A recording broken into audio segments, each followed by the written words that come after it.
So hello students. मैंने आप लोगों को कहा था कि जो बचा हुआ कोर्स रहेगा उसके मैं वीडियोस बना के डालूंगा। सो ऑल्दो आप लोग को प्रोसेस के बारे में सब हम पढ़ा चुके हैं, पर फिर भी हम लोग ये टॉपिक को आज वापस ही कवर करेंगे। आज टोटल हम लोग 3 टॉपिक कवर करेंगे। That will complete our third unit. जो कुछ भी बचा कुचा पार्ट होगा वो। तो चालू करते हैं प्रोसेस से। ठीक है। अभी कुछ दिनों पहले हमने पढ़ा था कि शेल क्या करता है कि जो भी कमांड्स हम लोग देते हैं तो एक्चुअली उसका वो क्या करता है, क्लोन बना देता है। राइट।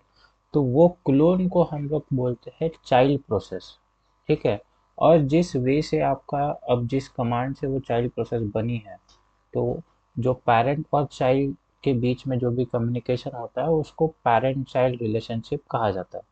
ठीक है। ये प्रोसेस का जितना भी सारा टॉपिक है ये आपका नोट जो मैंने प्रोवाइड किए हैं उसमें मिल जाएगा। टॉप कमांड और फ्री यूटिलिटी जो है उसका नहीं है, तो उसका आप यहाँ से वीडियो पॉज करके कंटेंट कॉपी में लिख सकते हो। ठीक है। तो बेसिकली प्रोसेस क्या होती है? So process is an actively running in memory to perform an action called for by the execution of command. Command can be input from the command line or contained in the shell or input from the another process which is running in the memory. ठीक है। तो process क्या है? Process is nothing but an action. ठीक है। एक action है for execution of certain command जिसको हम प्रोसेस बोलते हैं। अब वो प्रोसेस क्या हो सकता है? किसी यूज़र ने भी कॉल किया हो सकता है। सपोज मैंने कुछ कमांड दी है, तो वो कमांड को एग्जीक्यूट करने के लिए जो चीज़ चलेगी उसको प्रोसेस करेंगे कहेंगे।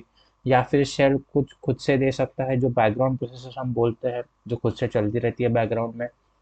या फिर अगर सपोज मैंने एक कमांड दी है तो उसको सपोर्टिंग मुझे दूसरी कोई प्रोसेस रनिंग चाहिए, तो वो एक तीसरी टाइप की प्रोसेस आपके पास हो जाती है। सो अब यहाँ पे देखो, एक और पॉइंट इन्होंने क्या बोला है कि when the processor has finished the job it removes it from the memory. तो बेसिकली जब कभी भी एक कोई टास्क परफॉर्म हो रहा होता है तो वो जो प्रोसेस होती है वो मेमोरी पे लोड हो जाती है। अब जैसे ही वो प्रोसेस खत्म हो जाती है वो मेमोरी से बाहर आ जाती है, ताकि आपकी मेमोरी का जो यूटिलाइजेशन हो वो मैक्सिमम हो और टिपिक आप क्या कर सको उसमें मैक्सिमम प्रोसेस को रन कर सको। ठीक है। मेमोरी फ्री हो जाए। A typical system runs about 50 processes at one time. Each process is assigned to a unique identification number. अब ये unique identification number क्या होता है ये हम पढ़ेंगे। There are some commands from which the shell does not spam subshells. These are the shell commands that are called built-in. तो अब कुछ ऐसे कमांड्स होते हैं जिनका क्लोन नहीं बनता है, जिनसे आप उनको स्पॉन नहीं कर सकते, उनको बोला जाता है बिल्ट इन कमांड्स। ठीक है। There are basically three types of processes. So processes जो action है to perform some kinds of commands which will be given by user or computer by its own। तो उस प्रोसेसेस को हमारे पास 3 categories में divide करके रखा हुआ है। पहला है आपका इंटरैक्टिव। इंटरैक्टिव मतलब जैसे नाम सजेस्ट कर रहा है, इंटरैक्ट जो करेगा। तो इंटरैक्ट किससे करेगा? आपके यूजर से और जो आपका प्रोग्राम चल रहा है उससे। अगर आप इस टाइप से प्रोसेस कर रहे हो तो उसको बोलते हैं इंटरैक्टिव प्रोसेस। जैसे हम लोग टेक्स्ट एडिटर में कुछ टाइप करते हैं, लिखते हैं या फिर ड्रॉ करते हैं, तो वो होते हैं interactive. Then you have batch processes. ठीक है। तो ये जो होते हैं ये बैच में पूरा का पूरा बैच प्रोसेस इसीलिए कहा जाता है क्योंकि ये पूरा का पूरा इकट्ठा काम होता है। ठीक है। तो ये कौन से प्रोसेसेस हो सकते हैं? जैसे कि यहाँ पे अगर आपको कुछ चाहिए है, सपोज ऐसे प्रोसेसेस कि जिसके लिए हम हमारी परमिशन की ज़रूरत नहीं है, वो खुद से ही जो रन हो रहा है उसको बोलते हैं बैच प्रोसेसेस। और डेमन प्रोसेसेस, बैकग्राउंड प्रोसेसेस को डेमन कहा जाता है। ये हमने पहले स्टार्टिंग में जब हम पढ़ रहे थे और तभी पढ़ा था। फॉर एग्जांपल जैसे हमारा हमने देखा था कि प्रिंटर, ठीक है, प्रिंटर को जो जॉब लगता है उसके लिए ये जो पीडी नाम का डेमन होता है ये रन होता है। या फिर सपोज आप इंटरनेट के ऊपर कुछ काम कर रहे हो, तो इंटरनेट के ऊपर काम करते समय क्या होगा, ऑब्वियसली पीछे में बैकग्राउंड में कुछ प्रोटोकॉल चलते हैं। ठीक है। अलग अलग टाइप के कनेक्शन एस्टेब्लिश होते हैं। तो ये जो कनेक्शन एस्टेब्लिश होते हैं फॉर योर इंटरनेट, ये सारे जो होते हैं ये आपके डेमन प्रोसेसेस होते हैं। ठीक है। अब आते हैं हमारे सिंटैक्स के ऊपर। अब बेसिकली यहाँ पे लिनक्स में अगर आपको प्रोसेसेस, रनिंग प्रोसेसेस को जानना है तो उसके लिए पीएस कमांड का यूज़ किया जाता है। ठीक है। अब PS कमांड जो होता है इसके पास अलग अलग ऑप्शंस होते हैं जिससे आप अलग अलग वेराइटी आप व्यू कर सकते हैं। ठीक है, तो इसका मेन सिंटैक्स है PS और उसके साथ में उसके दिए हुए ऑप्शंस। ठीक है, तो एक एक करके हम लोग क्या करेंगे, इसके ऑप्शंस को देखेंगे। ठीक है, सो पहला है आपका option that is PX AX। ठीक है, तो ये क्या करेगा, आपके running as well as stalled processes जितने भी हैं, ठीक है, वो सारे के सारे, मतलब इन शॉर्ट आप ये जान लो कि आपके कंप्यूटर में जितने भी सारे प्रोसेसेस चल रहे हैं, हमने चलाए हुए, कंप्यूटर ने चलाए हुए जितने भी सारे प्रोसेसेस चल रहे हैं, वो सारे आपको यहाँ पे दिख जाएंगे PSAX के साथ। ठीक है, उसके बाद जितने भी कमांड आपके अभी एग्जीक्यूट हो रहे हैं, ठीक है, जितने भी प्रोसेसेस आपके एग्जीक्यूट हो रहे हैं, वो अगर सिर्फ आपको उतने ही जानने हैं, सिर्फ एग्जीक्यूशन वाले प्रोसेसेस जानने हैं, तो उसके लिए यूज होता है PSE। ठीक है, वैसे ही एग्जीक्यूशन के अलावा हमारे पास बैकग्राउंड प्रोसेस होते हैं, तो सिर्फ बैकग्राउंड प्रोसेस जानना है तो उसके लिए यूज होता है आपका PSX। ठीक है, PSX कमांड होता है सिर्फ बैकग्राउंड के लिए। और ऐसे कमांड जो सिर्फ यूजर ने चलाए हैं, ठीक है, हमें ऐसे कमांड नहीं चाहिए। अब कुछ एग्जीक्यूटेबल कमांड ऐसे भी है जो कंप्यूटर खुद से चलाएगा, वैसे ना होते हुए सिर्फ जो यूजर ने एग्जीक्यूटेबल कमांड चलाया है वो जानना है, तो उसके लिए यूज होता है PSU कमांड। ठीक है, अब ये काम कैसे करते हैं इसके लिए मैं आप लोगों को लेके चलता हूँ। देखो यहाँ पे ये दिख रहा है आपको onworks.net। ठीक है, ये onworks.net जो ये साइट है, यहाँ पे आपको फ्री सर्वर मिलता है आपके उबंटू का। ठीक है, तो ओके, सो जैसे मैं आप लोगों को बता रहा था कि ये onworks.net ये जो एक साइट है, ये बेसिकली आपको ऑनलाइन लिनक्स का इंटरफेस यहाँ पे प्रोवाइड करती है। ठीक है, इसके ऊपर आप लोग काम कर सकते हो। अब ये मोबाइल में चलता है या नहीं ये मैंने यूज़ नहीं करके देखा है। ठीक है, पर कंप्यूटर जिसके किसी के पास भी होगा आप यूज़ कर सकते हो। बेसिकली ये बस आइडिया देने के लिए, आप लोगों ने लिनक्स का इंटरफेस भी नहीं दिखा था, तो इस टाइप से लिनक्स दिखता है। This is Ubuntu Linux. ठीक है, तो हमने देखा था कि there are various flavours of Linux, तो उसमें से ही एक था आपका उबंटू। अब यहाँ पे इसको हमने जो देखा था कि हमको टर्मिनल के ऊपर काम करना है, तो हम लोग सिंपली ये नीचे में जो दिख रहे हैं आपको एप्लीकेशंस, इसके ऊपर जाएंगे, यहाँ पे टर्मिनल सर्च करेंगे तो आपको दिख रहा है यहाँ पे टर्मिनल।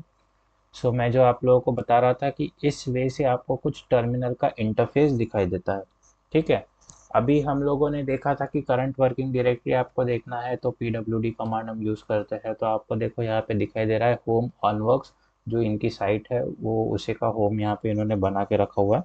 बेसिकली जो सर्वर प्रोवाइड कर रहे हैं उनका ये है ये। तो हम लोग जैसे बाकी के पुराने वाले आपको कमांड्स याद होंगे, हम लोग यहाँ पे LS कमांड यूज़ करते थे, राइट, LS के साथ A यूज़ करते थे। तो ये सारे कमांड्स आप लोग यहाँ पे, आपको जितने भी कुछ डाउट्स थे कि ये वर्क कैसे कर रहा था, अभी तक हमने सिर्फ थ्योरेटिकली पढ़ा था, तो वो आप यहाँ पे देख सकते हो। अब बात करते हैं हमारे PS कमांड की। ठीक है, तो हम लोगों को देखना था कि हमारा PS कमांड किस वे से काम करता है। तो सबसे पहले हमने एक कमांड देखा था PS का, जो था हमारा PSAX। ठीक है, तो यहाँ पे मैं डाल देता हूँ PSAX।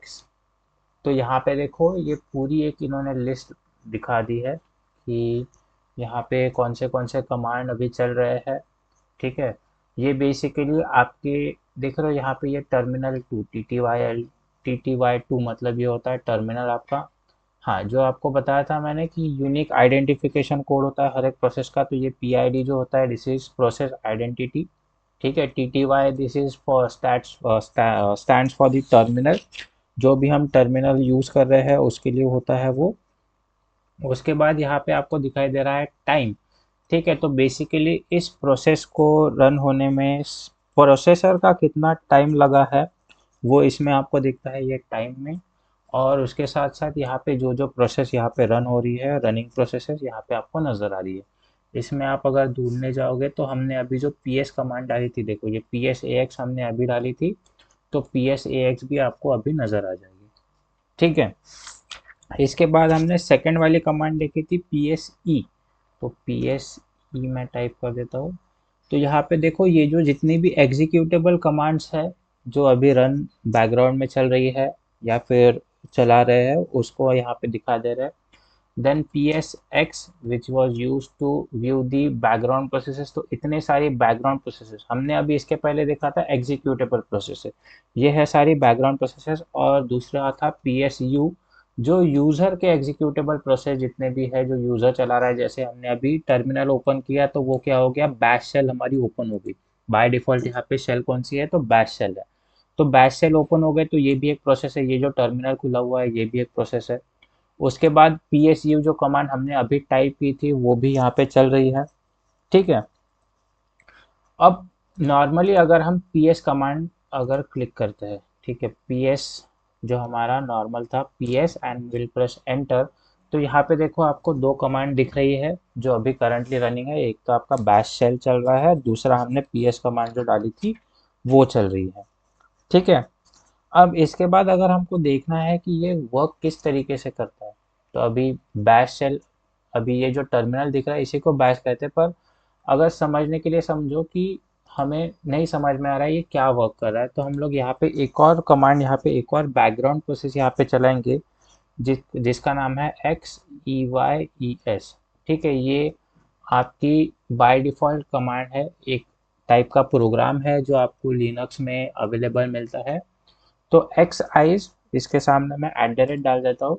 तो ये देख रहे हो ये ऊपर में ये एक्साइज वाला एक ये जो है ये चल रहा है, ठीक है। It is a kind of funny game kind of a thing, ठीक है। तो ये चल रहा है, अभी इसकी प्रोसेस चल रही है, ठीक है। तो ये रनिंग है बेसिकली। तो अभी इसको अगर व्यू करना है तो हम लोग देखो नॉर्मली मैं PS डालता हूँ तो यहाँ पे आपको दिख रहा है बैश, ये जो मेरा ये जो प्रॉम्प्ट है, ये जो शेल है जो जिसको मैं अभी रोटेट कर रहा हूँ, ये जो चल रही है इसको बोलेंगे हम बैश क्योंकि ये टर्मिनल है।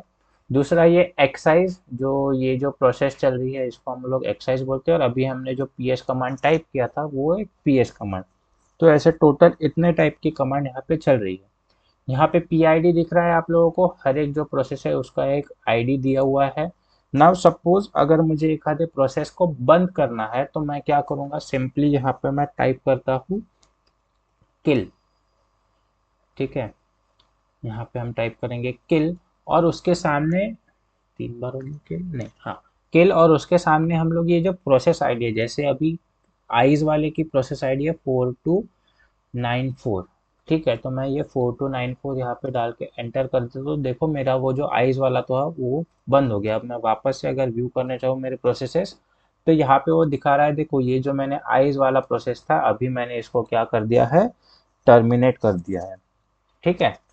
So this is all about your processes, ठीक है। देन इसके बाद आपका नेक्स्ट टॉपिक जो आता है, नेक्स्ट टॉपिक है आपका फ्री कमांड।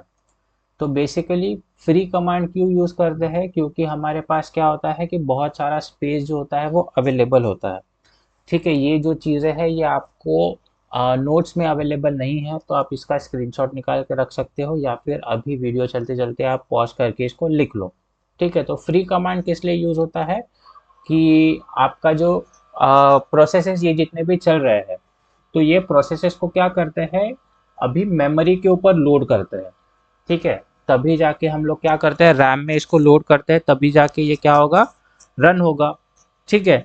तो अभी आपके पास रैम में कितनी स्पेस अवेलेबल है, ठीक है। अब रैम के साथ साथ यहाँ पे क्या होता है कि ये हार्ड डिस्क में एक और स्पेस जिसको स्वैप स्पेस बोला जाता है उसको भी यहाँ पे रिजर्व करके रखा जाता है ताकि रनिंग के लिए यूज़ किया जा सके। ये क्यों होता था, क्योंकि पहले क्या होता था कि आपके पास जो रैम अवेलेबल है वो कम रहता था, ठीक है। रैम की स्टोरेज ज़्यादा नहीं रहती थी इसीलिए वहाँ पे आपको दिक्कत जाती थी। तो इसलिए यहाँ पे हार्ड डिस्क में से कुछ स्पेस को हम लोग यहाँ पे रिजर्व करके रखते थे जिसको हम लोग बोलते थे स्वैप स्पेस, ठीक है। अब ये क्या करता है, लिनक्स क्या करता है, इसी स्वैप स्पेस को एज अ रैम भी इसको यूज़ करता है। तो अभी हम लोग कैसे जानेंगे कि हमारे पास टोटल कितनी फ्री स्पेस अवेलेबल है, या हमें थोड़ी पता है कि कितने रैम अवेलेबल है। हम लोग थोड़ी ना ट्रैक करते रहते हैं कि अभी कितना रैम यूज हो रहा है या फिर कितना हमारे पास फ्रीली अवेलेबल है। तो वो रैम की स्पेस जानने के लिए हमारे पास है फ्री कमांड, ठीक है। तो फ्री कमांड हम लोग कैसे टाइप करेंगे, हम लोग सिंपली यहाँ पे क्या करेंगे, हमारा जो शेल है इसके ऊपर हम आएंगे और यहाँ पे फ्री टाइप करेंगे। तो जैसे ही फ्री करके हम लोग यहाँ पे टाइप कर रहे हैं तो हमें यहाँ पे नज़र आता है कि हमारे पास मेमोरी में टोटल कितनी स्पेस अवेलेबल है। ठीक है, अब ये जो मेमोरी में स्पेस बताई हुई है, this space is in kilobyte, जिसको हम शॉर्ट में केबी बोलते हैं। ठीक है, तो इतने केबी की टोटल मेमोरी में, मतलब रैम में स्पेस हमारे पास थी, उसमें से हमने इतनी स्पेस को यूज किया हुआ है और इतनी स्पेस जो है मेरी यहाँ पे फ्रीली मेरे पास अवेलेबल है। उसके साथ साथ शेयर्ड में भी मेरे पास कितनी मेमोरी है, बफर कैश में कितनी है और अवेलेबल कितनी है, वो भी यहाँ पे नजर आ रही है। और मैंने अब बोला था कि रैम कम होता है तो हम लोग स्वैप स्पेस जो हम लोग हार्ड डिस्क में से रिजर्व करके रखते हैं, तो उतनी स्पेस, अब इतनी स्पेस हमने हार्ड डिस्क में से अलग से रिजर्व करके रखी है, उसमें से इतनी यूज्ड है और इतनी फ्रीली अवेलेबल है। ठीक है, अब ये जो है ये मुझे केबी में डेटा बता रहा है। अब इसी को मुझे अगर एमबी में देखना है, क्योंकि हमें आदत होती है एमबी में डेटा देखने की, तो हम लोग क्या करेंगे, फ्री, उसके बाद हाइफन एम टाइप करेंगे, एम, एम फॉर मंकी। ठीक है, तो एम टाइप करेंगे तो यहाँ पे अभी देखो ये जो स्पेस है ये अभी मुझे एमबी में दिखा रहा है, मतलब मेगाबाइट में मुझे स्पेस यहाँ पे दिखा रहा है। ठीक है, तो this is about your free utility, इसका ये यहाँ पे टेक्स्ट अवेलेबल है, आप यहाँ से इसको स्क्रीनशॉट ले सकते हो। नेक्स्ट है आपका टॉप कमांड। ठीक है, अब जैसे यहाँ पे हम लोग को क्या दिख रहा है कि हमारे पास कितनी फ्री स्पेस अवेलेबल है वो यहाँ पे हमें नजर आ रही है। वैसे ही दूसरा होता है आपका टॉप कमांड, जो आपको यूज होता है ट्रैकिंग। ठीक है, जितने भी रिसोर्सेस आपके पास अवेलेबल है उसको अगर ट्रैक करना है, मतलब बेसिकली आपको अगर स्पेस को ट्रैक करना है तो उसके लिए टॉप कमांड का यूज किया जाता है। ठीक है, तो मैं इसको डायरेक्टली यहाँ पे टॉप करके यूज करके दिखा देता हूँ। ठीक है, यहाँ पे दिखाई दे रहा है आप लोगों को, ये जो है अभी यहाँ पे ये दिखा रहा है आपको कि कितना आपके पास जो स्पेस है अभी अवेलेबल है। और ये देखो हर कुछ कुछ सेकंड्स में यहाँ पे आपको रिफ्रेश होते हुए दिख रहा है। ठीक है, यहाँ पे देखो टॉप कमांड जो यूज किया हुआ था, एक यूजर है फिलहाल, मल्टी यूजर नहीं है। ठीक है, टास्क कितने हैं हमारे पास अभी, ठीक है, रनिंग कितने हैं, स्लीपिंग में कितने हैं, तो यहाँ पे देखो 173 टोटल टास्क है, उसमें से 2 रनिंग है, 176 जो है स्लीपिंग में है, जीरो स्टॉप zombies। उसके बाद सीपीयू का यूटिलाइजेशन भी यहाँ पे भी दिखाई दे रहा है कि हमारा सीपीयू कितना यूज हो रहा है। उसके बाद मेमोरी, ठीक है, ये आपकी रैम वाली मेमोरी टोटल इतनी है, उसमें से इतनी फ्री है, इतनी यूज्ड है। ये जो हमारा अभी हमने फ्री में देखा था तो हमें सिर्फ इतना हमारा जो था इतना हमें दिखाई दे रहा था, हमने जब फ्री कमांड को यूज किया था। यहाँ पे देखो ये पूरा कंप्लीट आपको यहाँ पे नजर आ रहा है कि जितने भी सारे प्रोसेसेस है, ठीक है, ये सारे के सारे यहाँ पे आपको नजर आ रहे हैं। तो ये जो पहला वाला है PID, this is for process ID.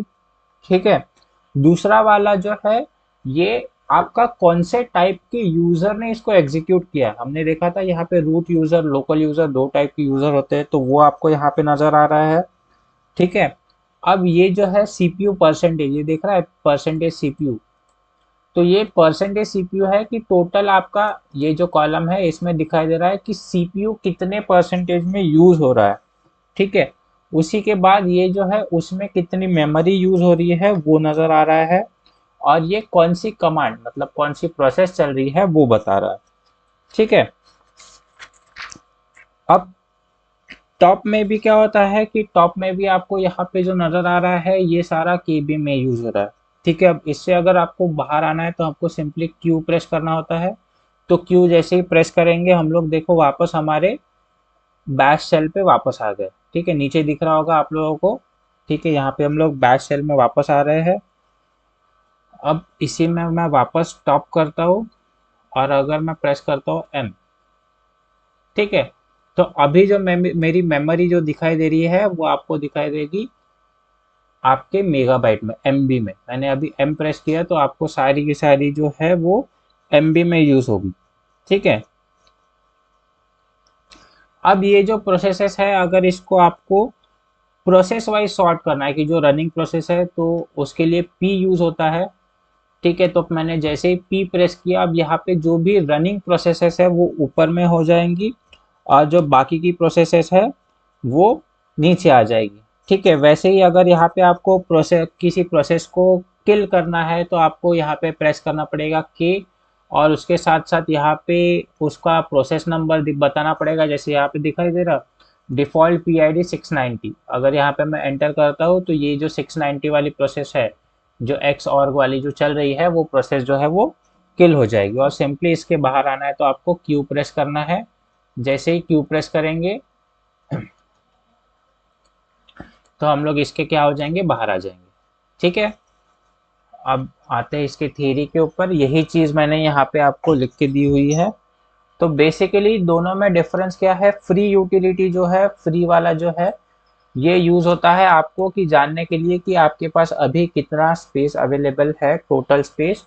ठीक है, और जो आपका टॉप वाला कमांड है, टॉप वाला कमांड आपको ये ट्रैक करने के लिए यूज़ होता है कि अभी हम लोग क्या यूज़ कर रहे हैं और किसके लिए कितनी स्पेस अभी चल रही है। ठीक है, तो उसमें अगर आपको उसको MB में यूज करना है तो उसके लिए हम लोग M यूज़ करते हैं। ठीक है, उसके बाद अगर उसको सॉर्ट करना है प्रोसेस वाइज तो उसके लिए P, और किसी प्रोसेस को किल करना है तो उसके लिए K। ठीक है, so this is all about your today's lecture, जिसमें हमने थर्ड यूनिट के 3 टॉपिक, प्रोसेसेस क्या होती है, टॉप कमांड और फ्री यूटिलिटी, ये तीनों को कवर कर लिया। Okay, thank you.